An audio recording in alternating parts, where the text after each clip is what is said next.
Hello students, कैसे हैं आप सभी लोग। आई होप आप सभी बहुत बढ़िया होंगे। तो चलिए फिर आज का लेक्चर स्टार्ट करते हैं। आज के लेक्चर से हम ऑपरेशन मैनेजमेंट ये जो सब्जेक्ट है इसका थर्ड यूनिट स्टार्ट करने जा रहे हैं। ठीक है, थर्ड यूनिट आपकी क्या है? Material and inventory management. बहुत इजी यूनिट है मटेरियल एंड इन्वेंट्री मैनेजमेंट। ये चैप्टर आज के लेक्चर से हम स्टार्ट करने जा रहे हैं। तो एक बार मैं आपको शॉर्ट में बता देती हूँ इसमें हम क्या क्या पढ़ेंगे। तो ये सारे टॉपिक हैं जो हमें डिटेल में पढ़ना है। हमें सबसे पहले प्रोडक्शन प्लानिंग क्या होती है, कितने टाइप की होती है, ये देखेंगे। प्रोडक्शन प्लानिंग एंड कंट्रोल, जिसको पीपीसी कहते हैं, प्रोडक्शन प्लानिंग एंड कंट्रोल क्या होता है, क्या प्रोसेस है, ठीक है, इसकी स्ट्रैटेजी होती है, मेथड होते हैं, वो समझेंगे। फिर इसके जो स्टेप्स होते हैं, प्रोसेस होता है, उसमें तीन मेन स्टेप होते हैं। एक होता है रूटिंग, एक होता है शेड्यूलिंग, एक होता है लोडिंग। तो इन तीनों को थोड़ा सा डिटेल में पढ़ेंगे। उसके बाद मैं आपको बताऊंगी मास्टर प्रोडक्शन शेड्यूल क्या होता है। ठीक है, वो हमें समझना है। एमपीएस, एमपीएस क्या होता है ये समझना है। MPS and APP, aggregate production planning, ठीक है, इसे भी डिटेल में पढ़ना है। ठीक, तो ये सारे टॉपिक हम आज के लेक्चर में पढ़ेंगे। एंड उसके बाद अगले लेक्चर में मैं आपको बताऊंगी type of inventory and inventory control के बहुत सारे मेथड हैं।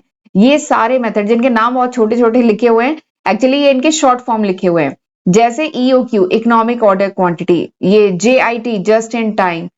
तो ये सारे टॉपिक आपको डिटेल में पढ़ना है इस चैप्टर में। ठीक है, तो चलिए टाइम नहीं वेस्ट करते हैं, जल्दी से लेक्चर स्टार्ट करते हैं।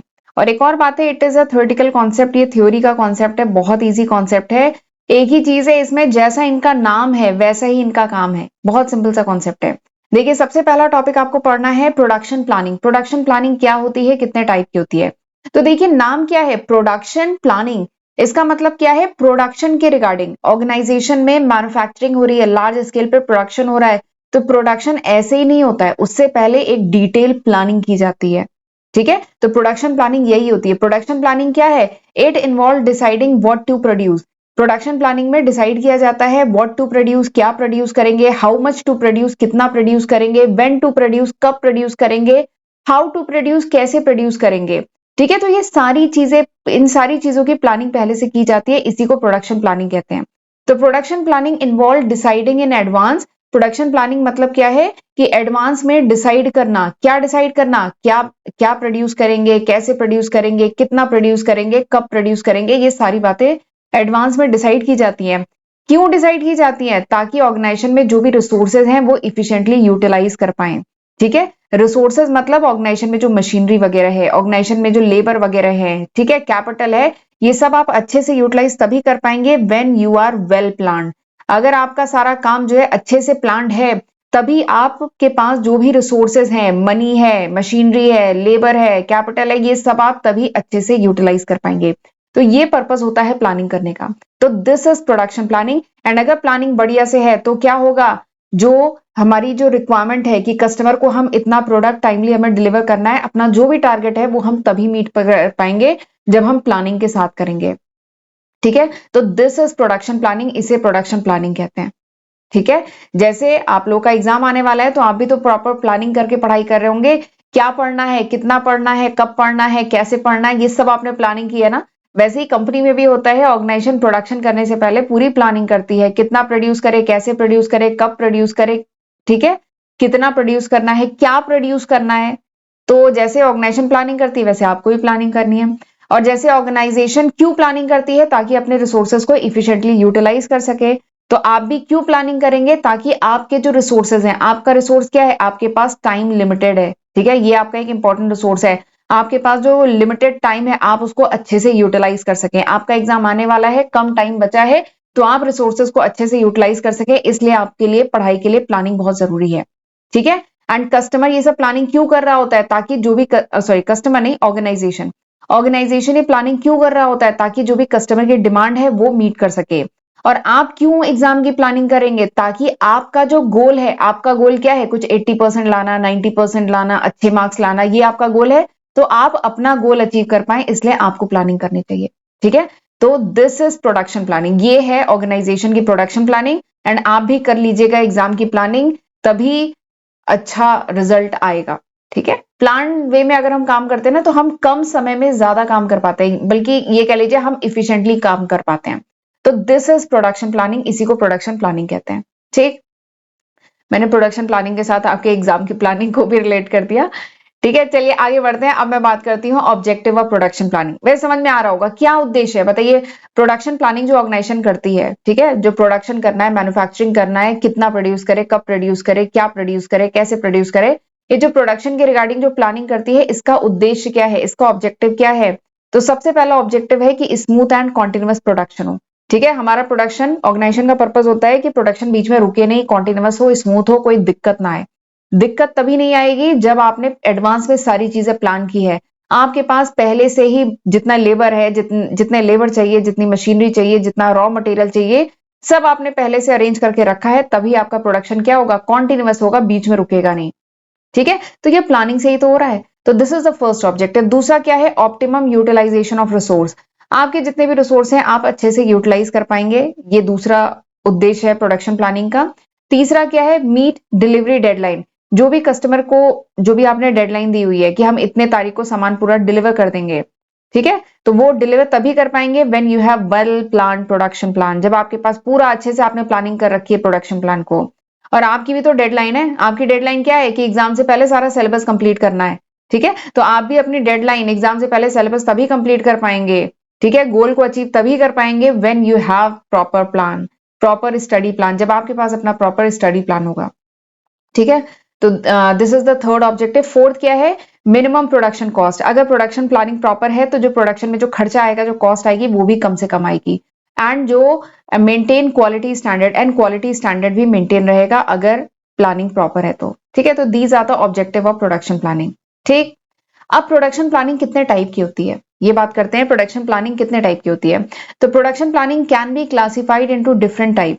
प्रोडक्शन प्लानिंग डिफरेंट टाइप की होती है based on nature of production and volume of output.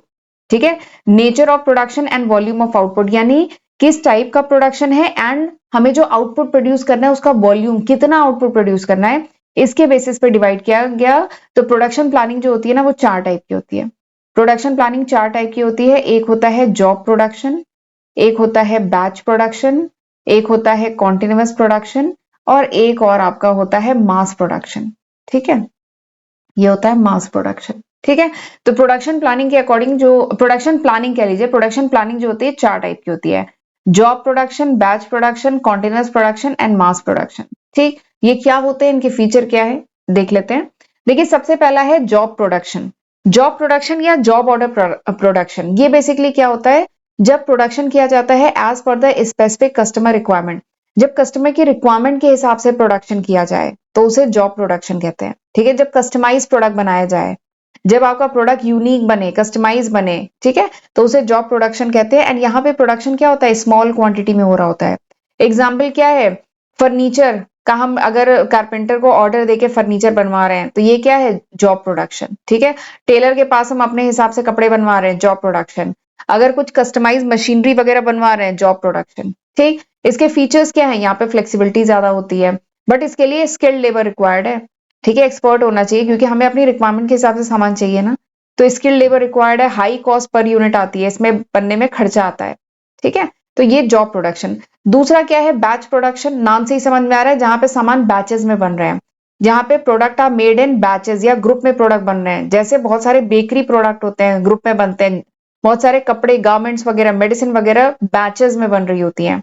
Her batch is produce separately. हर बैच जो है, आपने देखा होगा, जैसे नहीं किसी फैक्ट्री वगैरह में जैसे आते हैं या टीवी में दिखाया जाता है, कभी फैक्ट्री विजिट कराई जाती है, तो जैसे नहीं ट्रे होती है, उसमें अगर दवा का है तो ट्रे होती है, उसमें ये ऐसे करके दवा रखी जाती है। ठीक है, एंड हर बैच पे बैच नंबर होता है। आपने दवा को अगर पलट के देखिए तो उस पर बैच नंबर लिखा रहता है। ठीक है, तो ये सब क्या है, बैच प्रोडक्शन। यहाँ पे जो वॉल्यूम होता है दैट इज मॉडरेट।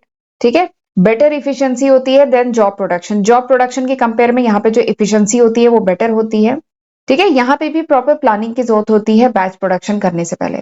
ठीक, तीसरा जो टाइप का प्रोडक्शन प्लानिंग है that is mass production. Mass, bulk में बन रहा है यहाँ पे सामान, मास प्रोडक्शन। मास प्रोडक्शन को फ्लो प्रोडक्शन भी कहते हैं। ठीक है, जब लार्ज स्केल प्रोडक्शन हो ऑफ स्टैंडर्डाइज प्रोडक्ट, यानी एक जैसा प्रोडक्ट बन रहा है, स्टैंडर्डाइज प्रोडक्ट बन रहा है। ठीक है, बहुत सारे एफएमसीजी प्रोडक्ट आप जानते होंगे, पैकेज गुड, बहुत सारे पैकेज प्रोडक्ट जानते होंगे। ये कन्वेयर बेल्ट होती है एंड इस पे सामान बनता ही जा रहा है, इस पे आगे बढ़ता ही जा रहा है। यहाँ पे पैक हो रहा है, यहाँ पे सील हो रहा है, यहाँ पे दूसरी चीज हो रही है, तो यहाँ पे मास में प्रोडक्शन हो रहा है। ठीक है, एक जैसे प्रोडक्ट बन रहे हैं, अलग अलग कस्टमाइज नहीं बन रहा है, एक जैसे प्रोडक्ट बन रहे हैं, कॉन्टिन्यूअस फ्लो ऑफ प्रोडक्शन लगा हुआ है, तो इसको कहते हैं मास प्रोडक्शन। जैसे पैकेज्ड गुड हुआ, मोबाइल फोन वगैरह है, मास प्रोडक्शन। यहाँ पे एफिशिएंसी काफी हाई होती है, पर यूनिट कॉस्ट लो आती है, यहाँ पे कोई फ्लेक्सिबिलिटी नहीं होती है, सारे प्रोडक्ट एक जैसे होते हैं। ठीक है, तो this is mass production. And चौथा क्या है, कॉन्टिन्यूअस प्रोडक्शन। ठीक है, प्रोडक्शन प्लानिंग का जो चौथा टाइप है दैट इज कॉन्टिन्यूअस प्रोडक्शन, इसको प्रोसेस प्रोडक्शन भी कहते हैं।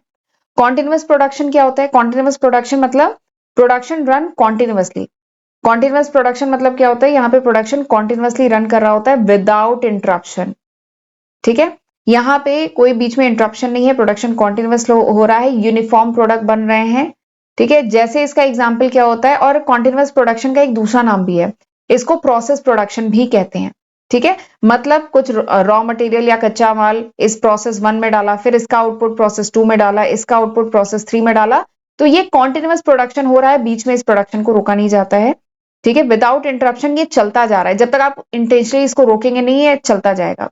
ठीक है, जैसे एग्जाम्पल के लिए ऑयल रिफाइनरीज वगैरह हुई, सीमेंट हुआ, इलेक्ट्रिसिटी हुआ, एक जैसा कॉन्टिन्यूअस प्रोडक्शन हो रहा है ना, तो दिस इज कॉन्टिन्यूअस प्रोडक्शन।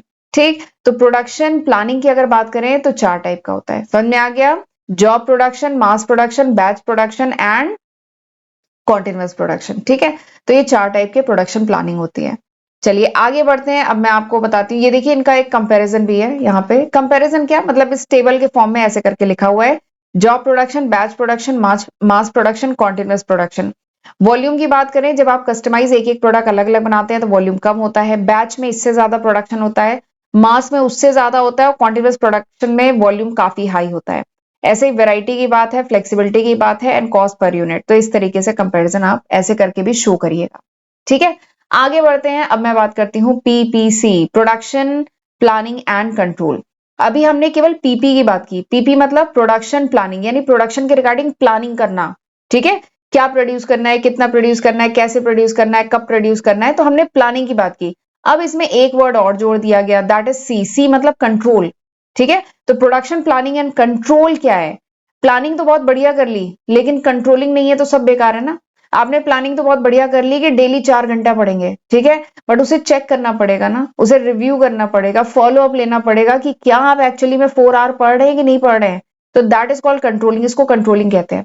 तो आपने प्रोडक्शन के रिगार्डिंग प्लानिंग तो बहुत बढ़िया कर ली, ठीक है, इतना प्रोड्यूस करेंगे, ऐसे प्रोड्यूस करेंगे, इस समय प्रोड्यूस करेंगे, इतने समय में प्रोड्यूस करेंगे, सब बढ़िया प्लानिंग कर ली, लेकिन कंट्रोलिंग नहीं की, देखा नहीं, रिव्यू नहीं किया, इंस्पेक्शन नहीं किया कि सही प्रोडक्शन हो रहा है, प्रोडक्ट क्या क्वालिटी प्रोडक्ट बन रहा है कि नहीं बन रहा है, कंट्रोलिंग नहीं की तो सब बेकार है। तो बस वही हम पढ़ने जा रहे हैं अब, प्रोडक्शन प्लानिंग, एक सेकेंड, वही पढ़ने जा रहे हैं, प्रोडक्शन प्लानिंग एंड कंट्रोल। ठीक है, तो हम इसका प्रोसेस पढ़ेंगे, एंड प्रोसेस में देखेंगे कि ये 3 मेन चीज होती है, रूटिंग, शेड्यूलिंग एंड लोडिंग, इन 3 के बारे में डिटेल में पढ़ेंगे, पर पहले प्रोडक्शन प्लानिंग एंड कंट्रोल हम पढ़ेंगे, फिर इसके बारे में ये 3 स्टेप्स हैं, ठीक है, जो बहुत इंपॉर्टेंट है, इसलिए इन्हें अलग से भी आपके सिलेबस में लिखा है।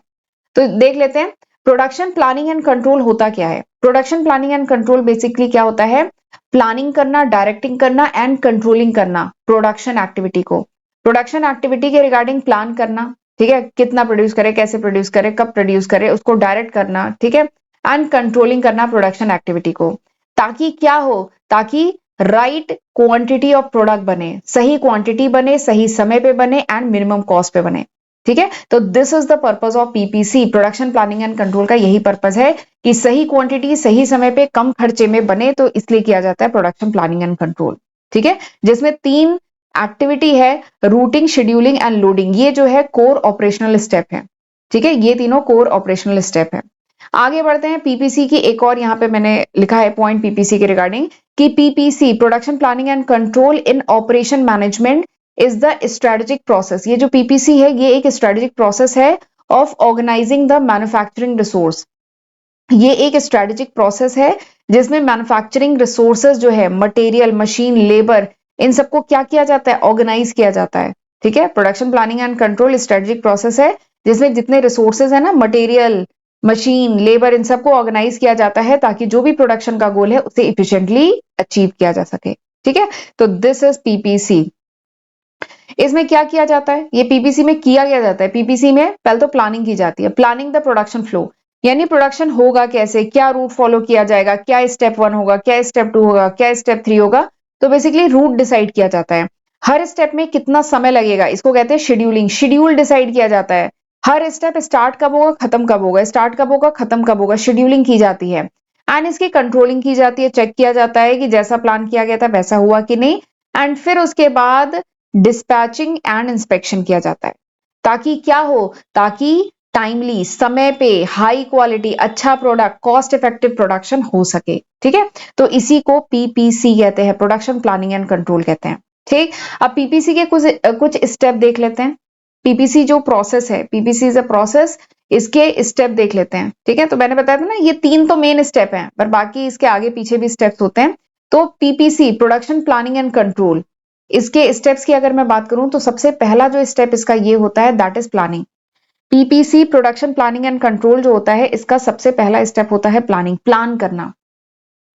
ठीक है, ये तो सबसे पहला स्टेप, ऑब्वियस सी बात है, सबसे पहले यही होगा, प्लान करना। ठीक है, तो प्लानिंग में क्या किया जाता है, प्लानिंग में फोरकास्टिंग की जाती है, एस्टिमेट किया जाता है कि फ्यूचर में क्या डिमांड हो सकती है, जिस चीज का भी हम अब प्रोडक्शन कर रहे हैं, हमारी फैक्ट्री में जिस चीज का भी प्रोडक्शन हो रहा है, सपोज करिए फर्नीचर का या लैपटॉप का या मोबाइल का, किसी भी चीज का प्रोडक्शन हो रहा है, तो सबसे पहला स्टेप यही है प्लानिंग, मतलब एस्टिमेट किया जाता है फ्यूचर में क्या डिमांड होगी। सपोज करिए कोल्ड ड्रिंक का हो रहा है, कोल्ड ड्रिंक की फैक्ट्री है, कोल्ड ड्रिंक का प्रोडक्शन हो रहा है या एसी का प्रोडक्शन हो रहा है, तो एस्टिमेट करना पड़ेगा कि फ्यूचर में आगे चल के क्या डिमांड रहेगी। ठीक है, 3-4 महीने बाद क्या डिमांड रहेगी, 6 महीने बाद क्या डिमांड रहेगी। तो वही पहला स्टेप है, प्लानिंग करना, फोरकास्टिंग करना। ठीक है, विच डिफाइन द प्रोडक्शन रिक्वायरमेंट, क्योंकि आप जैसी डिमांड होगी उसी के हिसाब से आप प्रोडक्शन करेंगे। ठीक है, एंड उसी के हिसाब से आपको कच्चा माल, रॉ मटेरियल और जो दूसरे रिसोर्सेज है उसी के हिसाब से आपको कलेक्ट करने होंगे, उतने उसी के हिसाब से आप लेबर अपने यहाँ पे रखेंगे, कच्चा माल रखेंगे, रॉ मटेरियल रखेंगे। तो वही सबसे पहला स्टेप क्या है, प्लानिंग। दूसरा स्टेप क्या है पीपीसी में, प्रोडक्शन प्लानिंग एंड कंट्रोल में, दूसरा स्टेप क्या है, रूटिंग। रूटिंग मतलब प्रोडक्शन के लिए आप क्या रूट फॉलो करेंगे, क्या सीक्वेंस ऑफ स्टेप फॉलो करेंगे, कौन सा स्टेप 1 होगा, कौन सा स्टेप 2, कौन सा स्टेप 3। ठीक है, तो रूट क्या यूज करेंगे, तो that is called routing. Routing मतलब होता है determining the optimal path of raw material, यानी जो कच्चा माल है उसका ऑप्टिमल पाथ, मतलब बेस्ट पाथ क्या होगा, किसके बाद क्या बनेगा, किसके बाद क्या बनेगा। ठीक है, एंड सीक्वेंस, बेसिकली कह लीजिए सीक्वेंस ऑफ ऑपरेशन क्या होगा आपकी फैक्ट्री में। ठीक, दैट इज कॉल्ड रूटिंग। अगला क्या है, शेड्यूलिंग। शेड्यूलिंग मतलब क्या होगा, शेड्यूलिंग मतलब setting the timeline for production, यानी प्रोडक्शन के लिए टाइमलाइन सेट करना, कब स्टार्ट होगा, कब फिनिश होगा। ठीक है, every item and machinery, machinery पे जो भी प्रोडक्शन वगैरह हो रहा है, कब शुरू होगा, कब खत्म होगा, कितने समय में कितना प्रोडक्शन करना है, दैट इज शेड्यूलिंग। ठीक है, तीसरा जो है दैट इज लोडिंग। तीसरा क्या है, लोडिंग। लोडिंग मतलब क्या है, ये असाइन करना, लोडिंग इज बेसिकली असाइनिंग। ठीक है, कितना, ये अलग अलग मशीनरी है, सपोज करिए आपकी फैक्ट्री में 3 बड़ी बड़ी मशीनरी है, M1, M2, M3। ठीक है, तो आपको असाइन करना पड़ेगा ना, इस मशीनरी पे कितना जॉब, इस मशीनरी पे कितना जॉब, इस मशीनरी पे कितना काम, मतलब इस मशीनरी से कितना प्रोडक्शन करना है, इससे कितना प्रोडक्शन करना है, इससे कितना प्रोडक्शन करना है, क्योंकि इनकी कैपेसिटी भी शायद अलग अलग हो। ठीक है, तो आपको असाइन करना पड़ेगा ना, तो वही तीसरा स्टेप होता है लोडिंग। लोडिंग मतलब क्या होता है, assign specific job to machinery, machinery पे जॉब स्पेसिफाई करना, असाइन करना। ठीक है, या वर्कर्स पे जॉब असाइन करना, ये ग्रुप ऑफ वर्कर है, इन पे वर्क असाइन करना। ठीक है, बेस्ड ऑन देयर कैपेसिटी, इनकी कैपेसिटी के हिसाब से, इस मशीनरी की कुछ क्षमता होगी, कुछ कैपेसिटी होगी, उसके हिसाब से वर्क असाइन करना, ताकि कोई भी बॉटल नेक ना हो। ठीक है, रुकावट ना हो। तो ये 3 मेन स्टेप होते हैं, लोडिंग, शेड्यूलिंग एंड रूटिंग। ठीक, प्रोडक्शन प्लानिंग एंड कंट्रोल के 3 स्टेप होते हैं, वैसे टोटल मैं 4 स्टेप बता चुकी हूं। तो सबसे पहला स्टेप क्या था, प्लानिंग करना, फिर रूटिंग करना, शेड्यूलिंग करना, लोडिंग करना, एंड उसके बाद 3 स्टेप और होते हैं, दैट इज, अगला है डिस्पैचिंग। डिस्पैचिंग मतलब अब काम शुरू करेंगे, आपने असाइन कर दिया काम। ठीक है, पहले तो आपने पाथ क्या होगा वो डिसाइड कर लिया। ठीक है, कितना समय लगेगा प्रोडक्शन में, हर मशीन पे कितना समय लगना चाहिए, वो सब डिसाइड हो गया, काम असाइन हो गया। ठीक है, ये हो गया। अब काम शुरू होगा, डिस्पैचिंग होगा। डिस्पैचिंग मतलब क्या होता है, इनिशिएट द प्रोडक्शन प्रोसेस। अब प्रोडक्शन प्रोसेस शुरू किया जाएगा, कैसे, बाय इशूइंग ऑर्डर। ठीक है, ऑर्डर देके, इंस्ट्रक्शन देके प्रोडक्शन प्रोसेस शुरू होगा, ये बेसिकली काम स्टार्ट होगा। तो दिस इज डिस्पैचिंग। उसके बाद अगला स्टेप क्या होता है, फॉलो अप। फॉलो अप किया जाएगा मतलब मॉनिटर किया जाएगा progress, to identify the deviation और बॉटलनेक। डेविएशन या बॉटलनेक को पहचानने के लिए मॉनिटर किया जाएगा, प्रोग्रेस को मॉनिटर किया जाएगा। ठीक है। इंश्योर किया जाएगा प्लान इज फॉलोड, जो भी प्लान है वो फॉलो किया जाए प्रॉपरली। ठीक है, तो वही है फॉलो अप। ठीक है, अगला स्टेप क्या है, इंस्पेक्शन। फिर आखिरी में क्या करते हैं, ये फॉलो अप ले लिया, उसके बाद इंस्पेक्शन एंड करेक्शन। अगर कुछ दिक्कत हो रही है तो अकॉर्डिंगली करेक्शन की भी जरूरत है, तो वही है इंस्पेक्शन एंड करेक्शन। मतलब इवेलुएट द प्रोड्यूस गुड, यानी जो भी गुड्स मैन्युफैक्चर किए जा रहे हैं, चाहे वो कार बन रही हो, मोबाइल बन रहा हो, ठीक है, फर्नीचर बन रहा हो, तो उसको इवेलुएट किया जाएगा कि जो प्रोड्यूस गुड है वो क्या क्वालिटी स्टैंडर्ड के हिसाब से ठीक है कि नहीं है, और अगर कोई दिक्कत है देन उस इशू को फिक्स किया जाएगा। ठीक है, तो production and planning and control में ये सारे स्टेप होते हैं, ये 7 स्टेप होते हैं। आपको इसमें ये सारे स्टेप लिखने होंगे, जिसमें इन 3 स्टेप को हाईलाइट कर दीजिएगा। ठीक है, चलिए आगे बढ़ते हैं, और अभी मैं ये 3 स्टेप डिटेल में भी आपको पढ़ाऊंगी। ठीक, आगे हम बात करते हैं प्रोडक्शन प्लानिंग एंड कंट्रोल का ऑब्जेक्टिव क्या है। तो ऑब्जेक्टिव बोलिए या इंपॉर्टेंस बोलिए, बात एक ही है। क्या उद्देश्य है बताइए। खैर मैं काफी कुछ बता चुकी हूँ, आप समझ गए होंगे। प्रोडक्शन प्लानिंग एंड कंट्रोल का ऑब्जेक्टिव क्या है, क्या उद्देश्य है, क्यों किया जाता है, ताकि जो रिसोर्सेज हैं वो उसका ऑप्टिमल यूटिलाइजेशन और बेस्ट यूटिलाइजेशन है हो। ठीक है, अगर जो भी मशीनरी है M1 M2 M3, अगर आप इन पे काम प्रॉपर इनकी कैपेसिटी के हिसाब से, इनकी क्षमता के हिसाब से इन पे काम नहीं असाइन करेंगे, तो क्या है, मशीनरी खाली पड़ी है, उस पर कोई प्रोडक्शन नहीं हो रहा, मशीनरी खाली पड़ी है। तो पर आपने अगर पीपीसी किया है, प्रोडक्शन प्लानिंग एकदम सही की है, कंट्रोलिंग सही की है, तो मैक्सिमम यूटिलाइजेशन होगा मशीन का, लेबर का, सबका अच्छे से यूटिलाइजेशन होगा। दूसरा इसका ऑब्जेक्टिव क्या है, इन्वेंट्री ऑप्टिमाइजेशन, यानी इन्वेंट्री का खर्चा कम आएगा, क्योंकि जितनी डिमांड है उसके हिसाब से आप प्रोडक्शन करेंगे ना। क्योंकि इसमें पहला ही स्टेप क्या है, डिमांड फोरकास्टिंग, डिमांड के हिसाब से आप प्लानिंग कर रहे हैं। ठीक है, तो इन्वेंट्री ऑप्टिमाइजेशन होगा। तीसरा क्या है, इफिशियंसी। इफिशियंसी का मतलब क्या है कि it increase overall productivity and decrease production cost. Efficiency का मतलब है कि ओवरऑल जो प्रोडक्टिविटी है वो बढ़ती है। ठीक है, एंड अगर प्लानिंग के साथ काम करेंगे तो ऑब्वियसली ओवरऑल प्रोडक्टिविटी बढ़ेगी, प्रोडक्शन का खर्चा कम आएगा। एंड अगला क्या है, टाइमली डिलीवरी, कस्टमर को आप टाइमली डिलीवर कर पाएंगे फाइनल गुड। ठीक, तो ये सारे ऑब्जेक्टिव हैं पीपीसी के। ठीक है, चलिए आगे बढ़ते हैं। अब मैं बताई थी ना, ये जो 3 टॉपिक हैं इंपॉर्टेंट है, सिलेबस में अलग से दिए हैं, इनको अलग से भी पढ़ लेते हैं थोड़ा डिटेल में। रूटिंग, शेड्यूलिंग एंड लोडिंग, ये क्या होता है। तो पीपीसी फंक्शन की मैं बात करूं तो पीपीसी फंक्शन या कह लीजिए पीपीसी प्रोसेस में ये 3 स्टेप जो है कोर स्टेप है, कोर ऑपरेशनल स्टेप है, रूटिंग, शेड्यूलिंग एंड लोडिंग। चलिए देखते हैं पहले रूटिंग क्या है।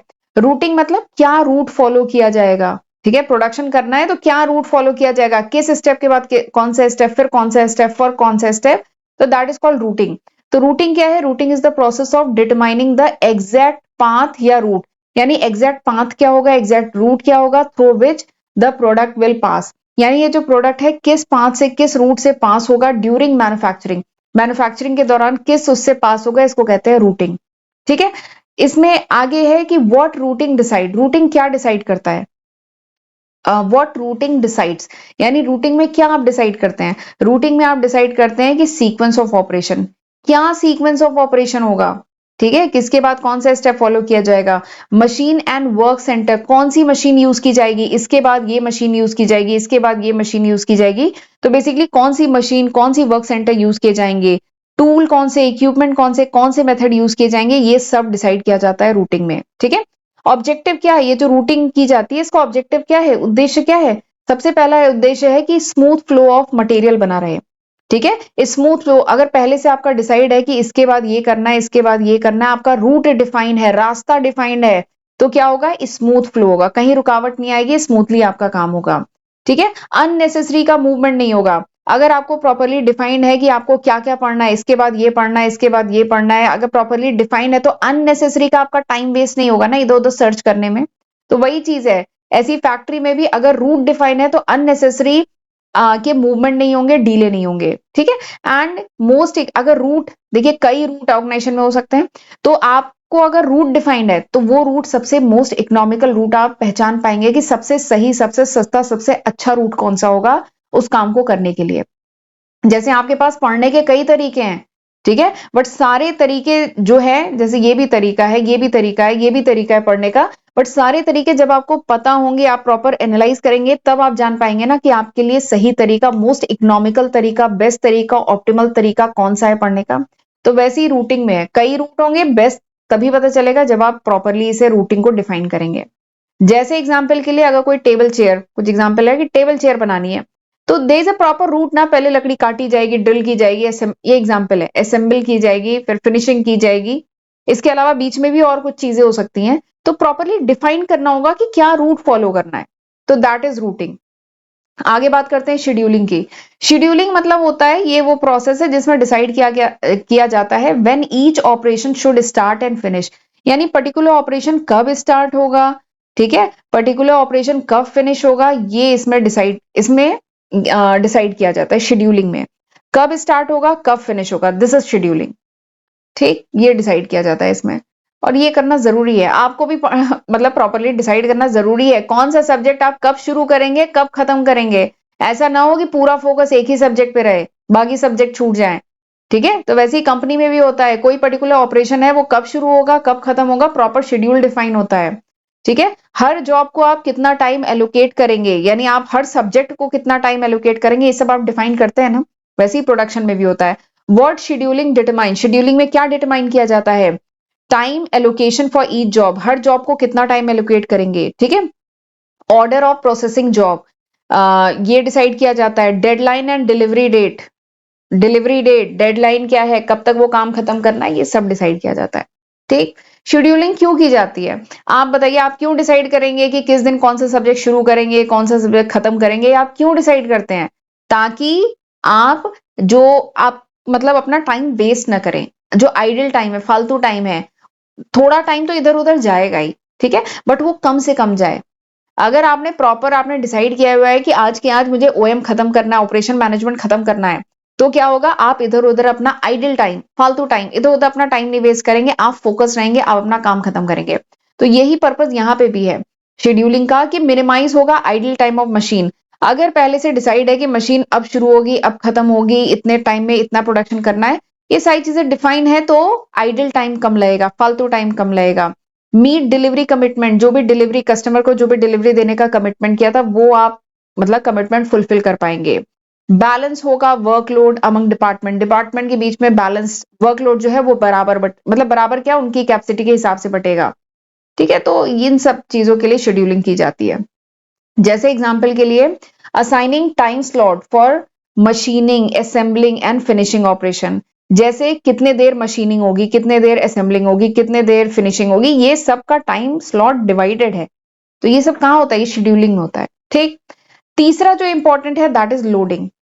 तीसरा क्या है, लोडिंग। लोडिंग मतलब असाइन करना, काम असाइन करना मशीन्स को, काम असाइन करना वर्क सेंटर को, अकॉर्डिंग टू देयर कैपेसिटी, जितनी क्षमता है उसके हिसाब से मशीनों को काम असाइन करना। ये मशीन M1 है, M2 है, M3 है, ये कितना प्रोडक्शन करेगी, ये कितना करेगी, ये कितना करेगी, तीनों की कैपेसिटी अलग अलग है।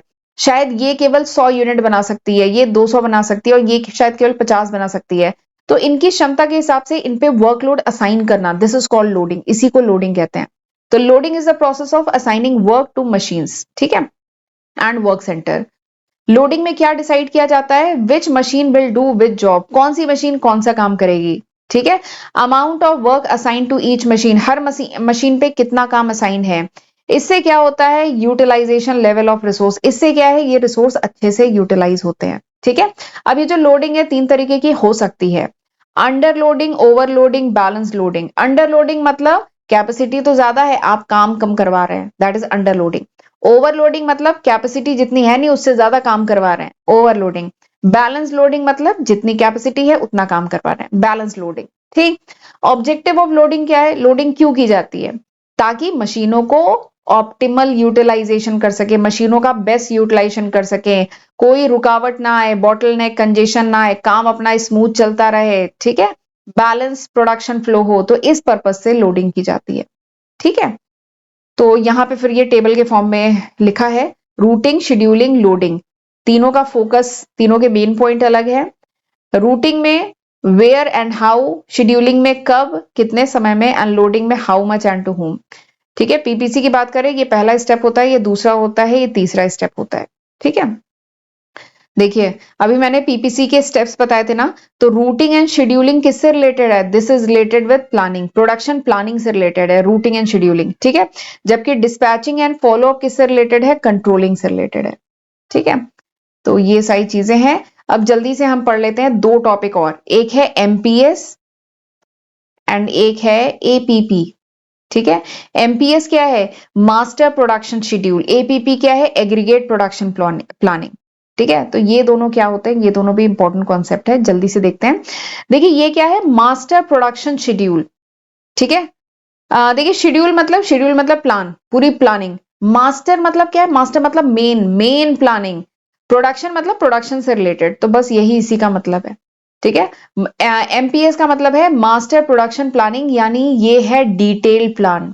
मास्टर प्लान है ना, लास्ट में आप बनाते हैं मास्टर प्लान, पूरी प्लानिंग इसमें, पहले आप छोटी छोटी प्लानिंग बनाते हैं। ठीक है, फिर उसके बाद सबको कंबाइन करके कुछ मास्टर प्लान बनाते हैं ना, बड़ा सा प्लान बनाते हैं। ठीक है, तो उसी को कहेंगे मास्टर प्लान। तो मास्टर प्रोडक्शन यानी प्रोडक्शन से रिलेटेड, शेड्यूल मतलब प्लान। तो मास्टर प्रोडक्शन प्लान बेसिकली क्या होता है, मास्टर प्रोडक्शन शेड्यूल जिसको कहते हैं, ये बेसिकली क्या होता है, it is a detail plan. ये एक डिटेल प्लान होता है जो स्पेसिफाई करता है what finish product are to produce, यानी कौन सा प्रोडक्ट, कौन सा फिनिश प्रोडक्ट हमें प्रोड्यूस करना है, कितनी क्वांटिटी में प्रोड्यूस करना है, कितने टाइम पीरियड में करना है, ये सारी बातें इस मास्टर प्रोडक्शन शेड्यूल में डिफाइंड होती हैं।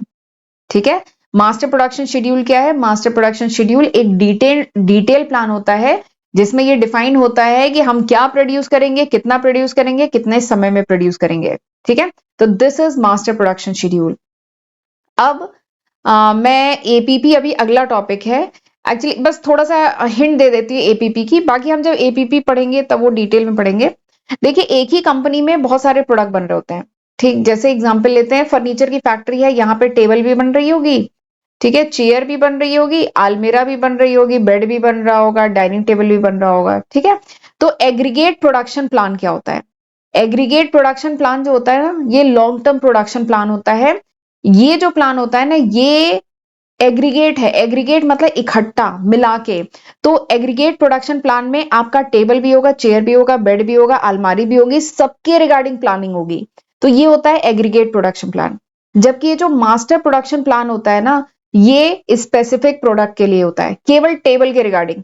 टेबल बनाने में कितनी लकड़ियां चाहिए, पहले तो क्या बनाना है, टेबल बनाना है, कितने क्वांटिटी में बनाना है, कितने समय में बनाना है, कितना मटेरियल रिक्वायर्ड है।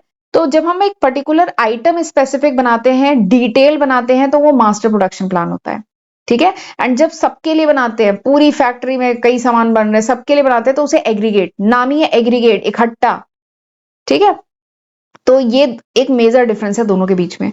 तो देखिए यहाँ पे लिखा है मास्टर प्रोडक्शन शेड्यूल क्या है, ये एक डिटेल प्लान है कि हम कौन सा फिनिश प्रोडक्ट बनाएंगे, कितने क्वांटिटी में बनाएंगे, कितने समय में बनाएंगे। ठीक है, and it convert aggregate production plan into specific या आइटम वाइज प्रोडक्शन शेड्यूल, यानी एग्रीगेट प्रोडक्शन प्लान जो है उसको आइटम वाइज कन्वर्ट करने में एमपीएस मदद करता है।